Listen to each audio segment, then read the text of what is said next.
Attention mga SSS pensioners, magandang balita. 150,000 pesos hanggang 300,000 pesos. Pwede na itong makuha at ma-avail sa SSS. Kakapasok lang ito. Pag-uusapan natin dito sa video. Hold up.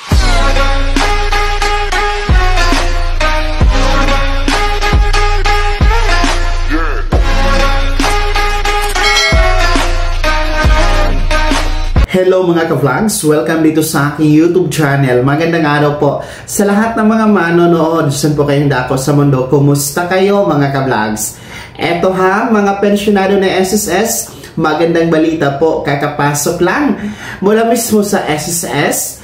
Ang atin po mga pensyonado, pwede na po makakuha at maka-avail 150,000 pesos hanggang 300,000 pesos. Pwede na ito. Pwede nang makuha at ma-avail sa SSS. Mamaya-maya pag-uusapan natin. Pero kung bago ka pa lang dito sa aking YouTube channel o di kaya hindi ka pa nakasubscribe, i-click nyo muna ang ating subscribe button na nasa baba. Huwag kalimutan na pindutin ang notification bell. Ilagay sa all para updated ka sa lahat ng mga videos na i-upload ko. So eto na nga po, mabalik tayo mga pensyonado dahil kakapasok lang po. Anunsyo ito mula po sa SSS. Magandang balita dahil alam ko marami ang nag-aabang dito. So para po sa inyong mga pensyonado, no, ay meron na pong good news regarding your pension loan. Kung ano po ito, narito. Panoorin at pakinggan muna natin ang Vice President ng Public Affairs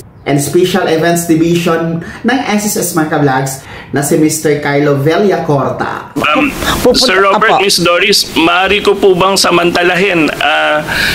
Bagong labas din po kasi yung Expanded Pension Loan Program ng SSS, Sir Robert, Miss Doris. Paano yan, sir? Ibig sabihin po, ngayon, simula na po ngayon, pwede na pong humiram ng mas malaking halaga ang mga retirement pensioners sa SSS. Hanggang 300,000 na po ang pwedeng utangin ng retirement pensioners under the Expanded Pension Loan Program. Depende po sa halaga ng buwan ng pension na inyong natatanggap.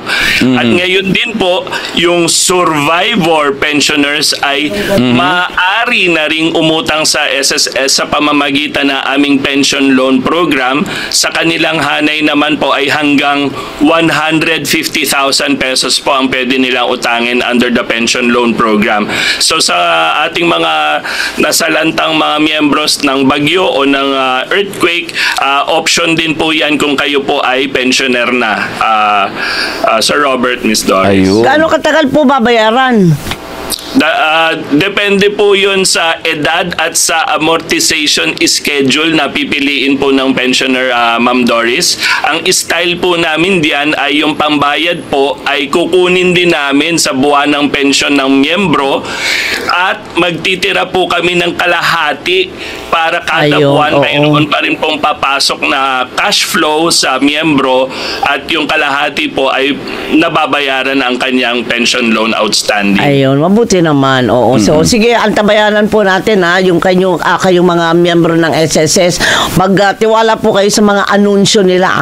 At yan po, no, mga pensyonado ng SSS, napakinggan po natin si Mr. Villacorta ng SSS, kung saan nga po ang atin po mga pensyonado ng SSS, tumaas na po ang inyong pension loan amount na pwede pong makuha at ma-avail sa SSS hanggang 300,000 pesos na po ang pwede nyo ma-avail na loan kay SSS through the pension loan program. No, under po ito ng Expanded Pension Loan Program, mga ka-vlogs. So, ang kagandahan dito ay depende na din po kung magkano ang tinatanggap na pension loan ninyo monthly. So, doon nakadepende. So, ibig sabihin, kung malaki po ang inyong pensyon, no, monthly na tinatanggap, pwede kayong umabot ng 300,000 pesos. Ang kagandahan din po, pangalawa, no, alam ko marami ang nag-aabang dito kasi dati kasi mga ka-vlogs, no, ang pwede lang po mag-avail ng pension loan ni SSS tanging ang mga retirement pensioners. Sila lang po ang pwedeng mag-avail ng pension loan. Pero ngayon, pwede na po ang mga survivor pensioners. Alam ko, marami din ang nag-aabang dito, no? Kung pwede na ba ang mga survivor pensioners na mag-avail ng loan? Naku po, magandang balita ito para sa inyo. Para naman po sa inyo, mga survivor pensioners, up to 150,000 pesos ang pwede nyong ma-avail na pension loan kay SSS. Depende na din po sa inyong pension loan monthly na tinatanggap. So kahit pa paano, no, maiiwasan nyo ang tinatawag natin na sanla ng ATM card sa mga loan sharks. Matataas yung mga interest. Dito kasi sa pension loan program ni SSS, mula 10% interest annual, no, pinababa na po siya ng 7% interest per year po yan, mga ka-vlogs. So mas mababa, no, na interest. At ang kagandahan pa rin dito, hindi lahat ng pensyon ninyo kukunin ni SSS. Kalahati lang po. Iiwan yung kalahati nang sa ganun, meron naman pong magagamit ang ating mga pensyonado para sa kanilang mga pangangailangan. Hindi kagaya doon sa mga loan sharks na, no, kinukuha lahat. Kung meron mang ititira, nako, barya-barya na lang. So, wag na kayo doon. Dito na lang po tayo mag-loan kay SSS through the Expanded Pension Loan Program, ha? Mga pensyonado, para sigurado, no? At syempre, yung ATM card, hindi yan kukunin. Kasi automatic naman po yan, i-deduct ang kalahati once na crediting schedule per month ng inyong pensyon, mga pensyonado. Yan, ha? Mag-avail na po kayo, no? Subukan nyo na po. Sa mga interesado lang naman, no? Kasi utang pa rin po ito na kailangang bayaran. So sa mga gipit lang, nasa emergency, lalong-lalo pa kung merong mga kalamidad, gaya ng bagyo, lindol sa Visayas, no? At iba pang mga emergency na pangangailangan po natin, meron pong SSS pension loan program na kakapitan po ng ating mga pensionado.